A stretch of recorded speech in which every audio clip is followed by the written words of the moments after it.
በዚህ ደረሰኝ ምክንያት 2 ጊዜ 100 ሺህ ብር ከተቀጣችሁ በኋላ ቅጣቱ 5 ወይ 7 ዓመት መታሰር ነው። በፊት የድርጅቱ ባለቤትና ስራ አስኪያጅ ብቻ ነበር የሚጠየቁት።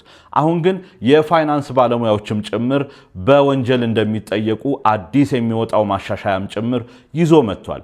ታዲያ ወደ ህጋዊ መንገድ የመግቢያው ሰዓት አሁን ይመስለኛል።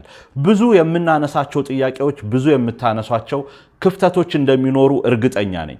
እነዚህን ክፍተቶች ግን ሁሌ በማውራት ሳይሆን ቢዝነሳችን ወደ ትክክለኛው የሂሳብ አያያዝና ወደ ህጋዊ መንገድ ካሁኑ እንዲገባ ማመቻቸት ያለብን ይመስለኛል። ምክንያቱም ጊዜው ከረፈደ በኋላ ብዙ ነገር መስተካከል አይችልም። አዲስ ከሚመጣው ማሻሻያ ጋር ታዲያ የሰማችሁት ይመስለኛል 10 ዓመት ወደ ኋላ ሁላ ተሄዶ ኦዲት ሊደረግ እንደሚችልም የመጣ ነገር አለ። እዚህ ላይ በደንብ እንወያያለን። ሰሞኑን ደግሞ ላይቭ ከፍተን ማሻሻያዎቹ ላይም ደግሞ በደንብ እናወራለን። ይሄ ቤት ለቢዝነሳችሁና አዲስ ለምትጀምሩት ቢዝነስ የሚጠቅማችሁን መረጃ የምታገኙበት ነውና ፎሎ ማድረጋችሁን አትርሱ።